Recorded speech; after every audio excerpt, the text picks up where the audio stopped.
Faut que je vous raconte quelque chose. En fait, j'ai reçu un bouquet de fleurs d'un patient. Et ce qui est comique, c'est que c'est pas un patient de l'hôpital que j'ai soigné, c'est un patient que j'ai vu en accident de travail à la maison pour le conseiller par rapport à sa prise en charge, en fait. Bah oui, mais ça ne m'étonne absolument pas. Il faut quand même pas perdre de vue qu'on est avant tout médecin. Et je pense que cette notion d'aide à un patient qui est en même temps une victime est très importante. Donc ça ne m'étonne absolument pas non plus que tu aies eu ce retour de la part d'un patient que tu as bien accompagné. Nous, on est médecins et on doit finalement référer avec les gestionnaires des dossiers. On est un petit peu l'outil médical pour traduire la lésion de façon à ce que le gestionnaire puisse alors indemniser les victimes avec lesquelles elles ont des contacts réguliers.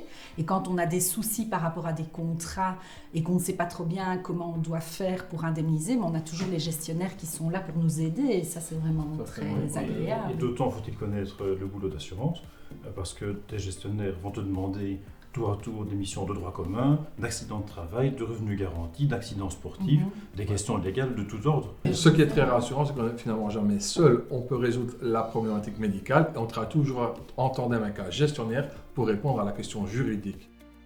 Oui, non, mais on est tout à fait neutre et objectif. Parce que si on disait aux compagnies ce qu'elles veulent entendre, en pensant leur faire plaisir, parce qu'on va dire, ben voilà, ce patient-là a eu une lésion à telle date et ça finira à 0%, alors que 10 ans plus tard, alors qu'on a bien vu dans notre boule de cristal que le litige est important, les lésions sont importantes et que ça vaut au moins 50%, on ne leur rendra pas service non plus. Et de toute façon, on doit rester tout à fait neutre et objectif. À la limite, l'assurance ne sera pas contente non plus. Il faut bien rappeler qu'on est tenu par des règles de déontologie, par le code du Conseil de l'ordre, tout à fait.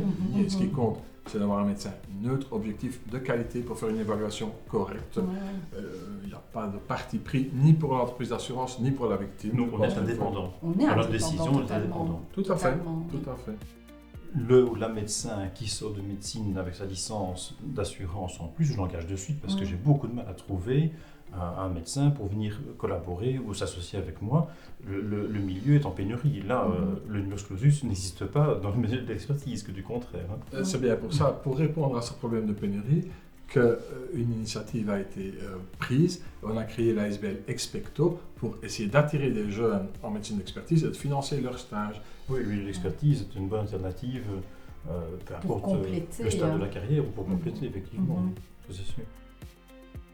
Moi qui ai connu le système de garde, maintenant ma qualité de vie est tout à fait différente parce que mon épouse est elle-même médecin et moi je peux m'arranger mon agenda pour être présent certains soirs par semaine, pour être là, pour accueillir les enfants quand ils viennent de l'école, faire le souper avec eux, sortir avec eux, enfin bref, de m'organiser, c'est vraiment un confort de vie tout à fait différent. Moi personnellement, maintenant que les enfants sont grands, je mets parfois des rendez-vous le soir. Ça arrange les patients parce qu'ils n'ont pas besoin de demander de congé à leur employeur. Et moi, ça me permet par exemple de dégager une matinée où j'ai envie de faire autre chose.